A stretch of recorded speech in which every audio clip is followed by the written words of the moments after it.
Okay, today's lecture is variances and standard costing.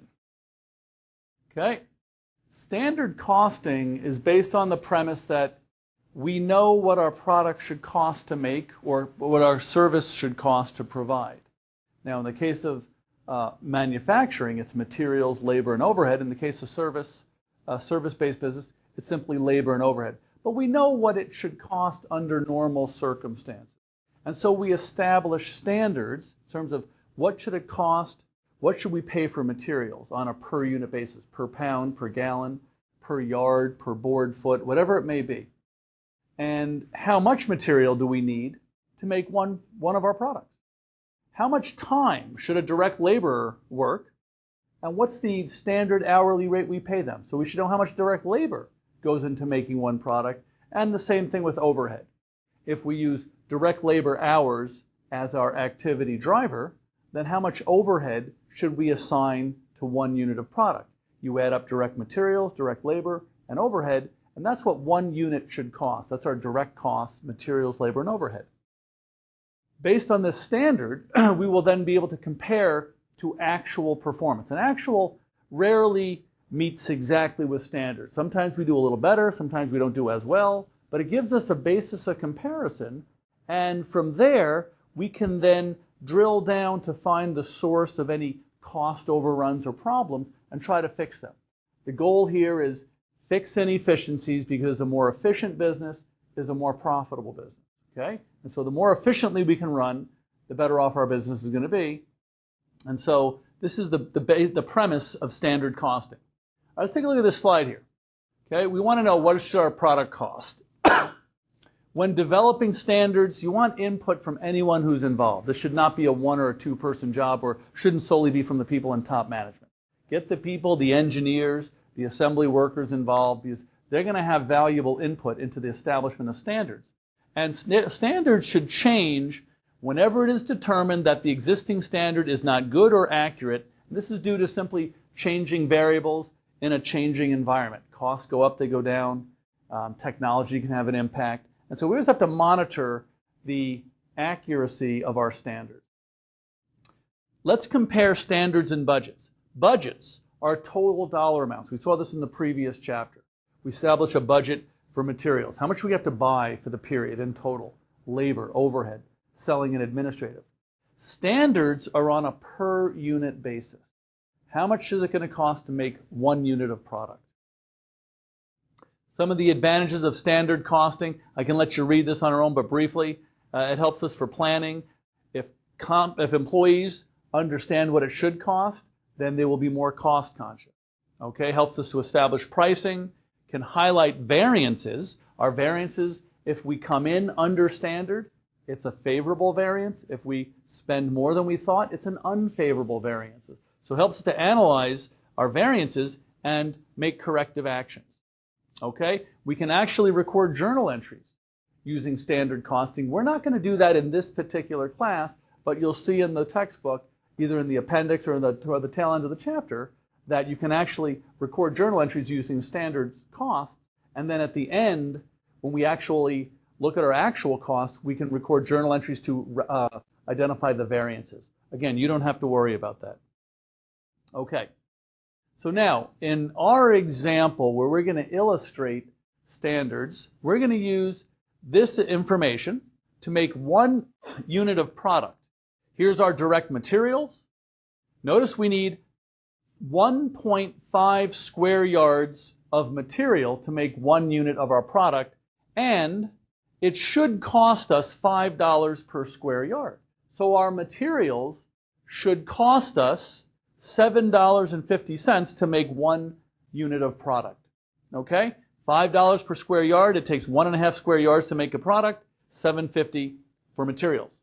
We pay our employees the direct labor $9 per hour, and it takes them 0.8 of an hour or 48 minutes to make a pair of jeans. Should cost $7.20.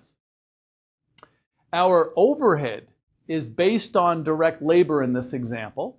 And based on our predetermined overhead rate, think back, we take total estimated overhead for the year, divided by estimated, in this case, annual labor hours. Could be machine hours, could be units produced, but we're using labor hours.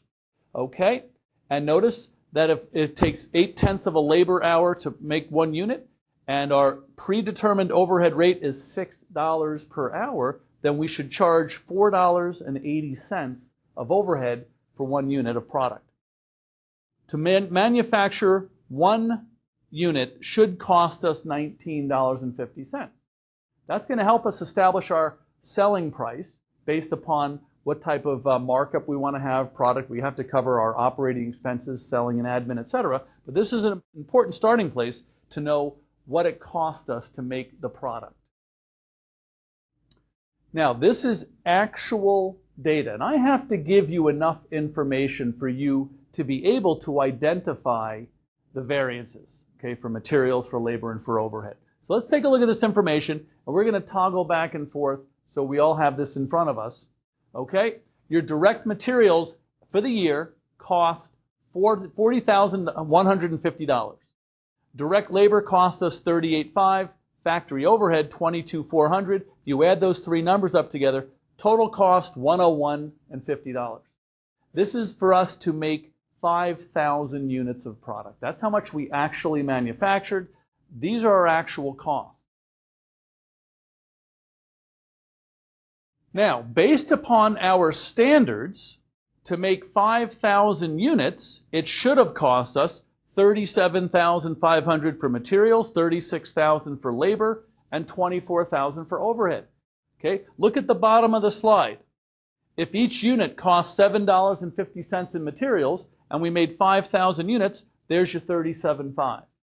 Labor costs us $7.20 per unit, and that's from the previous slide. 5,000 units times 720 is 36,000. And then based on overhead per unit times 5,000 units, $24,000. So it should have cost us in total $97,500. Notice we have an unfavorable variance in total of $3,550. That total variance is broken down into 3 subvariances: materials variance, labor variance, and overhead variance. We spent $40,150 for materials, should have spent $37,500. We have a $2,650 unfavorable variance, and I would just put a U next to your variance to let you know it's unfavorable. Labor should have cost $36,000. It actually cost us $38,500. We went over by $2,500. Unfavorable variance again. And then we actually incurred $22,400 of overhead. Should have cost us $24,000 based on our overhead rate. And so we have a favorable variance of $1,600. $2,650 unfavorable plus $2,500 unfavorable minus $1,600 favorable. We save money, and there's our total unfavorable variance of $3,550. Now what we're going to do is we're going to analyze the materials, labor, and overhead variances, and we're going to further split them down into 2 different variances, and that's going to help us identify the source of any potential problem that we have. Okay, let's take a look at this slide, and I'm going to point out some formulas that I would recommend that you memorize for this chapter. Given the following data, in order to produce 5,000 units of product, we bought 7,300 yards of material, and we paid $5.50 per yard. So 7,300 yards times $5.50 per yard gives us the $40,150. Okay? We can tell right off the bat we paid more per yard than we thought we were going to. We thought we were going to pay $5 a yard. We paid $5.50. And what we're going to find out is that we actually were efficient in terms of using material. We should have used 7,500 yards, 5,000 units times 1.5, only needed 7,300 yards. So when we break down our materials variance into the price variance and the quantity variance, we're going to break down that total materials variance into its 2 possible sources, and then we're going to analyze that and look to find out where can we identify the potential problem. All right, so look at the formula for the price variance. AP, that's actual price per unit, minus SP, that's standard price per unit, times actual quantity. Okay? Now let's plug the numbers in. Actual price per unit was $5.50. Standard price per unit was $5 times 7,300 units actual quantity. And we can see a price variance of $36.50. So our materials variance, which was $26.50 unfavorable, has two components. A price variance, $36.50 unfavorable, and a quantity variance. Okay, now let's look at the quantity variance. And by the way, before we even talk about the quantity variance, we know it's going to be 1,000 favorable, since 36.50 negative plus X equals 26.50 negative. Think of it that way. Now let's look at the quantity variance. AQ minus SQ times SP, actual quantity used, minus standard quantity that should have been used given the level of production of 5,000 units, times our standard price per unit. So let's plug the numbers in. We actually used 7,300 units. We should have used 7,500 units. 5,000 times 1.5. We saved 200 yards at a standard price of $5 per yard. 200 yards saved times $5, $1,000 favorable quantity variance. Notice we use standard price for the quantity variance. Why don't we use the actual price? Because if there's a variance in the actual price, then by using actual price, we're mixing the price variance in with the quantity variance, and we don't want to do that. We want to isolate the price variance, which we did in the first formula, and then we want to simply look at what's the quantity variance, what's the impact of that, so we use the standard price to simply isolate quantity without mixing in a price variance. And there's our $1,000 favorable variance since we used 200 yards less than we thought we would. Now, as managers, you have to ask, why did this happen? What's the source of these variances? And there's a variety of scenarios. Let's talk about some of them, because remember, managerial accounting is all about identifying problems, fixing problems so we can improve efficiency and effectiveness of our business. So why did we spend $5.50, which is 50 cents more per unit than we thought? What happened? Well, possible scenarios would include our vendors increased prices. Maybe there was just an across-the-board increase in prices. If it's related to energy, the cost of fuel could have driven that price. Maybe there was a bad cotton crop, and if this was denim, for example, that would cause cotton prices to rise. Those types of market-related changes may be out of our control. And if that's the case, we may have to try to pass the price along, the price increase, to our customers if competition and market conditions will allow. And sometimes they will and sometimes they won't.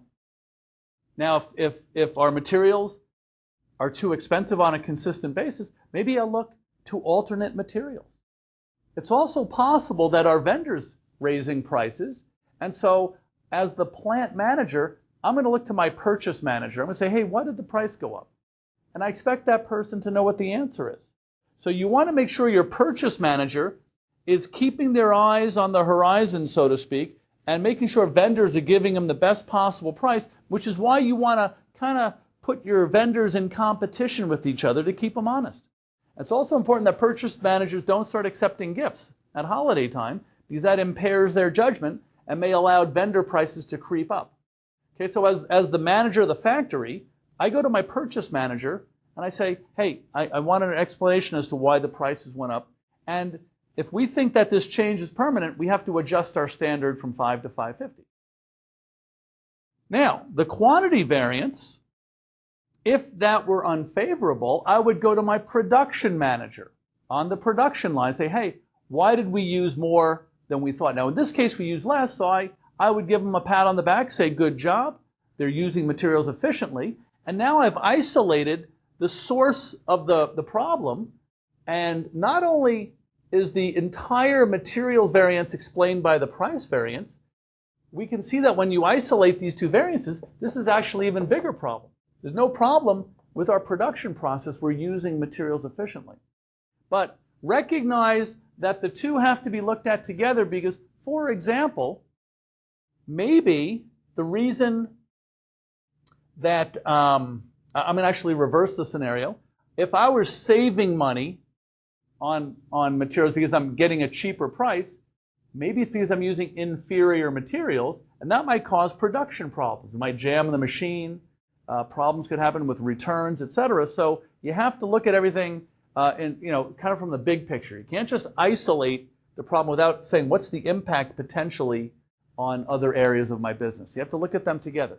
But I would go to my purchase manager for the price variance. I'd go to my production manager to look at or investigate a quantity variance. Okay, so you want to know these formulas, and your book may present it slightly differently. I find that these formulas are easy to use, and if you commit them to memory, it's manageable.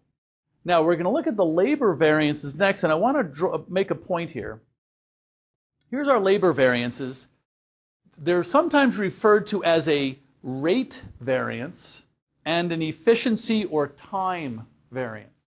Note what your book calls it, but I want to point something out. Notice the formulas are identical to our materials variances. And that's by design.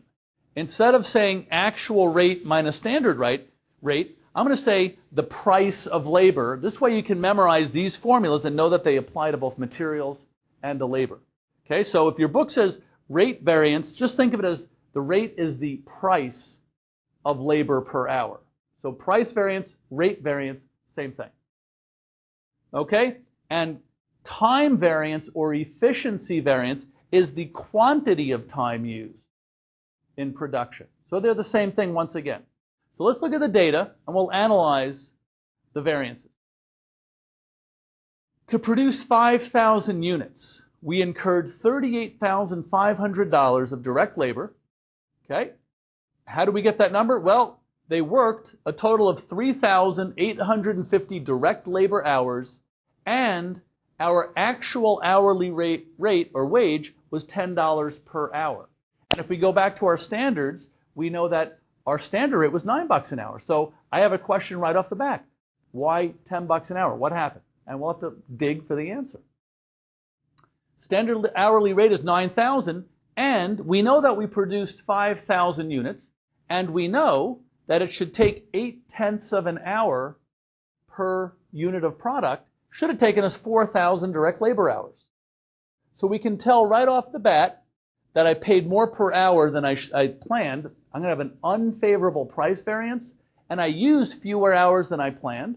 I'm going to have a favorable quantity variance. Let's just plug the numbers in, and we'll verify that. My total variance, I'm going to just change the numbers here.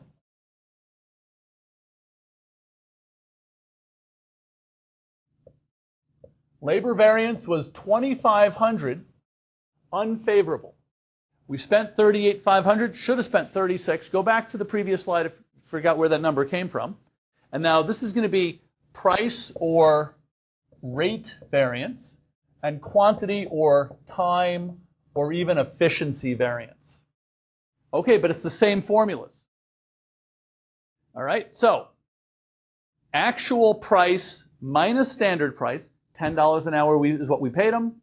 $9 an hour is what we should have paid them. So we paid them $1 an hour more than we thought, and they worked 3,850 hours. My price variance, $38.50, unfavorable. So I would want to talk to my managers and find out why did we end up paying them more than we thought. Maybe our standards were set at the beginning of the year. Maybe we signed a new union contract. Maybe we had to work overtime. Maybe we're hiring temps due to seasonal fluctuations. Find out whatever the reason may be. Okay, quantity variance. I actually used 3,850 labor hours. I thought I'd use 4,000, so I used 150 hours less than I thought. That's good. At a standard rate of $9, that's a $13.50 favorable variance. Okay, and that explains my labor variance. It's 2,500 unfavorable, but notice the rate variance not only explained it, it explains more. It was being offset by a favorable quantity variance. So here's where I need to focus my attention. Find out what's going on here. And again, there could be a relationship between this being unfavorable and this being favorable. Maybe I'm using highly skilled labor to do work that I don't have to, for whatever reason, I could use a less expensive type of employee to do the same job. It's hard to say. We'd have to find out. Okay, and again, notice I use the standard rate. I don't want to combine the quantity variance with a price variance, which is why I don't use the $10 actual price. Use the standard price so we're isolating the quantity variance. Okay, well, there's the labor variances for you. Total variance is broken down again into a price or a rate variance and a quantity or a time or even an efficiency variance. Same terms for the same thing. There we go.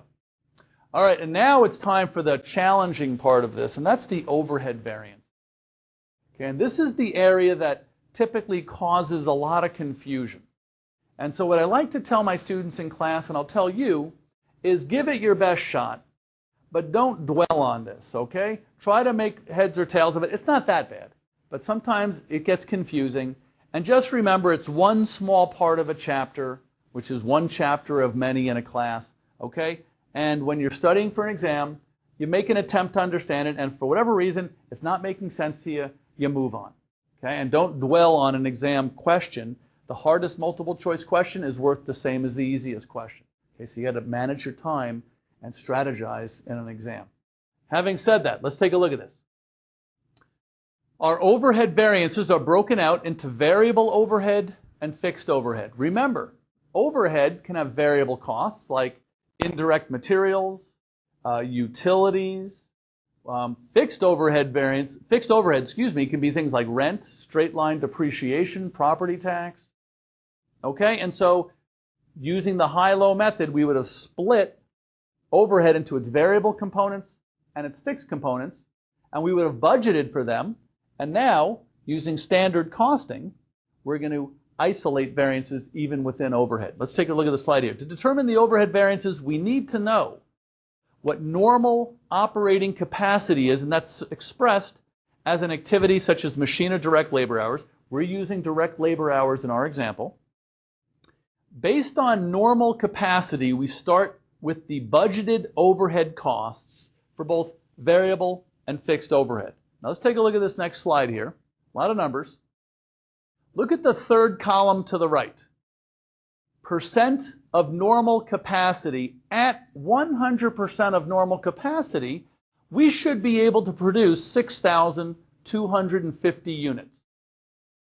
If you multiply 6,250 times 0.8 direct labor hours, that would require 5,000 direct labor hours. Okay? That's normal capacity. Ideal capacity, who knows? It's going to be something more than that, but remember, that's when everything works perfectly, and that's rare in real life. So under good, efficient conditions, we should be able to produce 6,250 units. We built a factory to manufacture that level, and so that's our normal capacity. That's what we're basing our overhead budget on. That's an important piece of information there. So at 100% capacity, I would work 5,000 labor hours, and these are the overhead costs that we'd identify. First, we have our variable costs, indirect factory wages, power and light, indirect materials.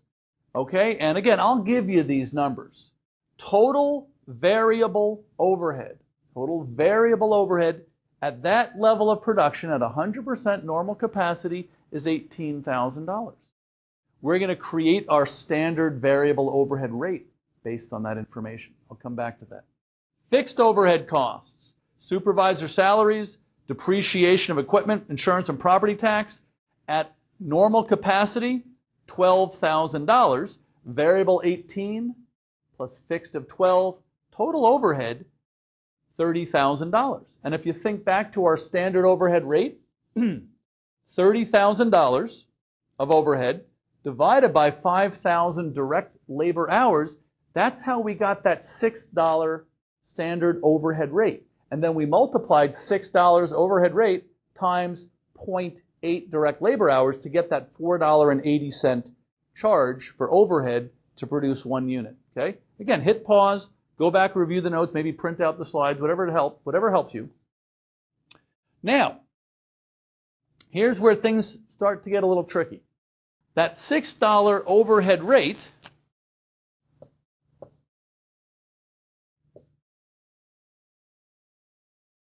okay, so we're going to break down this overhead rate of $6 an hour. Again, 30,000, which is variable of 18, fixed of 12, 18 plus 12, 30,000, divided by the 5,000 labor hours, standard hours to produce 6,250 units at 100% normal capacity. That's that $6 an hour rate. This gets broken down into variable overhead rate and a fixed overhead rate. Variable overhead is $18,000 divided by 5,000 direct labor hours. Our variable overhead rate is $3.60 per labor hour. Fixed overhead, $12,000 divided by 5,000 direct labor hours gives you $2.40. Fixed overhead rate per hour, and there's our $6 an hour split up into its variable and its fixed components. In standard costing, when we charge overhead to production, we use these rates. Now, let's go back. I'm going to put the 4 cost behavior graphs on the board because I want you to think back. Variable costs.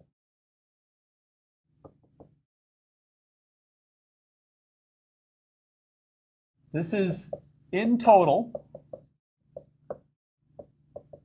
and this is on a per unit cost.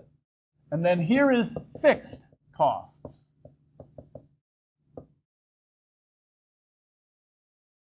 Okay, remember, variable overhead costs in total increase within the relevant range, and within the relevant range, the per unit cost stays constant.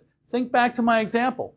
Ford Motor Company contracts with Goodyear to buy several million tires a year at $12, $15, $20 per tire. So on a per tire basis, it stays the same. The more cars they build, the more variable costs we incur. Rent for my factory is $10,000 a month. In total, rent stays the same. That's supposed to be a straight line. The more units I can produce, my fixed cost per unit goes down. And it's right here. The fact that in actuality, my fixed costs in total stay the same, and the more I produce, my fixed overhead cost or fixed cost per unit decreases, yet in a standard cost environment, we use a steady $2.40 fixed overhead rate. This is what's going to cause a variance when we analyze fixed costs.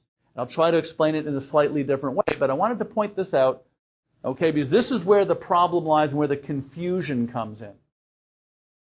Okay, so given this data, now look at the far left column, the 80% column. This is our flexible budget based on what we actually produced. We actually produced 5,000 units, and those numbers are what it should have cost us. Remember, a flexible budget is a better budget than a static budget because it's not fair to compare costs at 5,000 units to what it should have cost at 6,250 units. We should be comparing actual at 5,000 to what the budget would have been at 5,000. And that's what we're going to do with our flexible budget.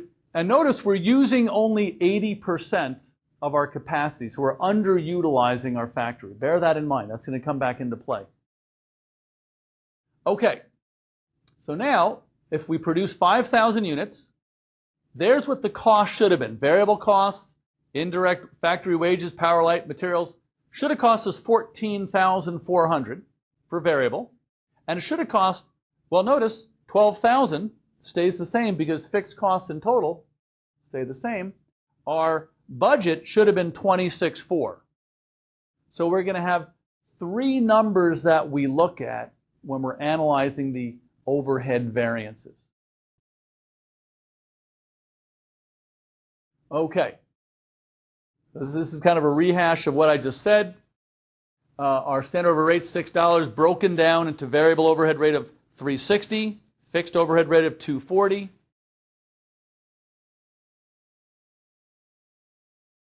Okay, actual costs to produce 5,000 units. Our actual variable overhead was 10,400. Fixed overhead, 12,000. Fixed overhead, usually easy to predict for the year. Total overhead was 22,400.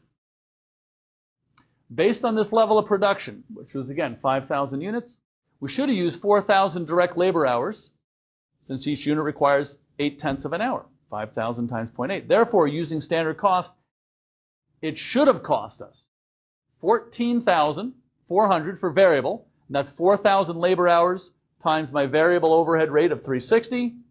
And again, notice I have an asterisk next to the fixed overhead. In standard costing, we record journal entries in our standard costing, and we use a fixed overhead of $2.40, which violates this particular graph for cost behavior. But this is one of the unique elements of standard costing. So we're going to charge to production our costs $14,400 for variable and $9,600 for fixed, for a grand total of $24,000. Okay, my total overhead variance.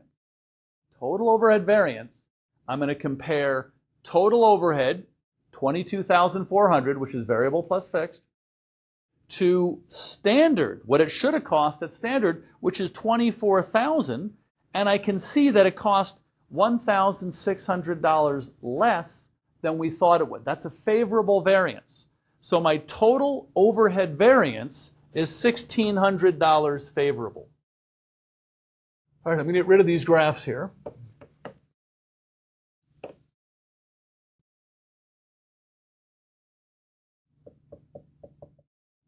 Total overhead variance, 1,600 favorable.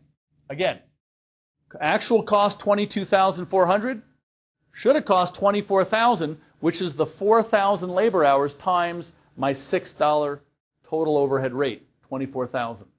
Okay, this gets broken down into two variances. The first one we call the controllable variance, and this is for variable overhead. And then the second variance we call the volume variance. Okay, and this is for fixed overhead. Okay, so let's take a look at that. Okay, and by the way, let's just take a look at this little asterisk down here. Fixed overhead remains constant, but when we use a standard costing system, we establish a fixed overhead rate on a per unit basis. Again, that violates that fixed overhead cost per unit graph we talked about earlier. Okay, this creates the volume variance. Okay, the variable or controllable variance, since you can control your variable costs easier than you can control your fixed overhead costs. Okay, at a standard rate of $3.60 right here, times the 4,000 hours it should have taken us to produce 5,000 units, should have cost us $14,400. Our actual variable overhead, which I gave you in the previous slide, was $10,400, and that creates a $4,000 favorable controllable variance.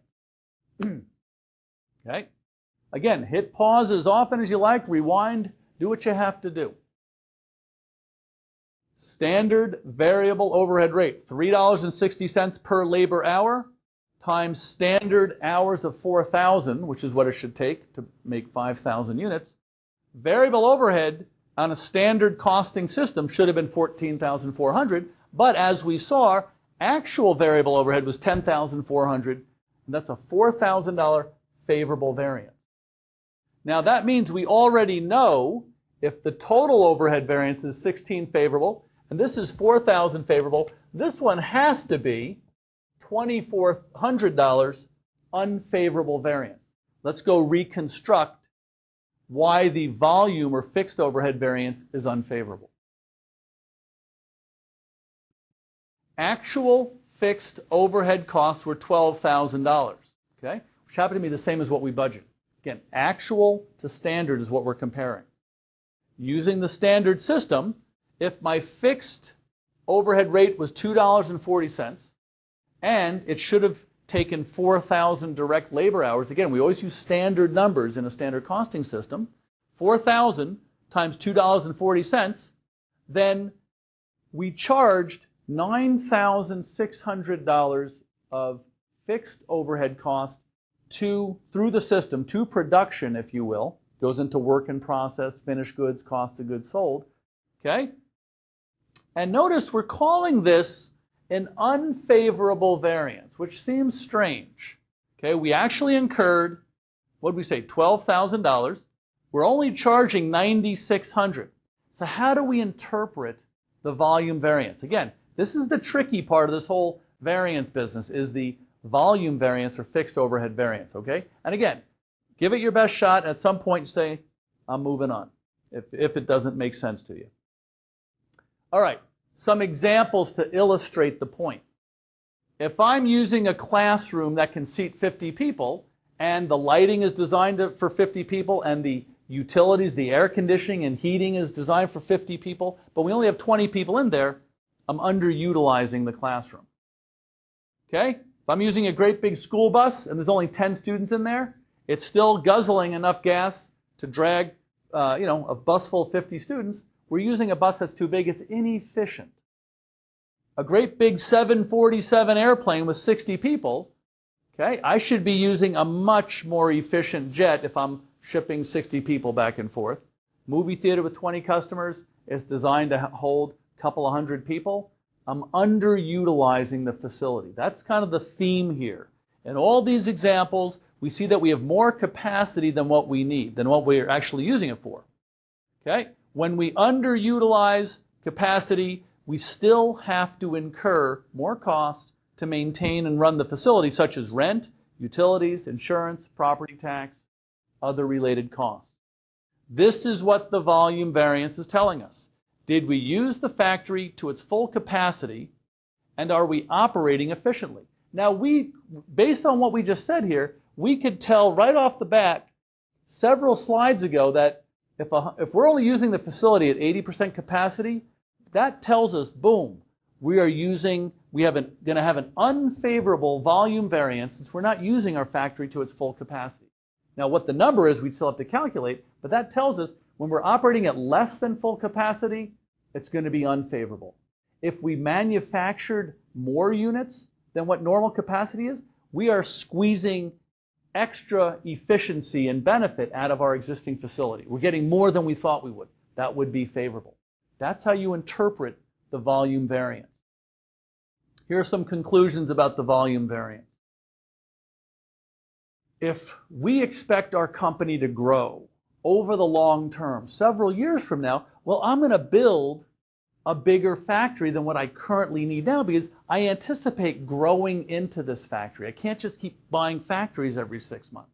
So in the near term, for the first few years, I would expect I'm underutilizing the full capacity. But that's expected because I expect to grow into the size of the factory in the long term. Sometimes, and think of UPS, okay? When everyone ships gifts during the holiday season, they have this huge influx of packages, which is why they hire lots of people, seasonal employees for the holidays. They pay pretty well there if you want to look into it for some part-time work, okay? But seasonal fluctuations, they have to have a facility that can handle this huge wave of packages around Christmas time, okay? That's a big part of their business. They count on that revenue. And so they can't use a smaller facility for the rest of the year and then be overwhelmed during holidays, since that's a significant part of their business. Sometimes special events are so big and important that for the rest of the year, the facility may be underutilized. Some examples: hosting the Academy Awards, the Masters golf tournament. That makes a fortune, and then most of the time that golf course is off limits. The Indy 500, one day a year, they stuff 400,000 people in the Indy Raceway, and then there's one or two other races during the year, and they have a few other events there. But these are extreme examples, but it gives you an idea that depending on the nature of the business, sometimes you simply have to have a bigger factory for those special occasions, times of year, or if you're anticipating growth.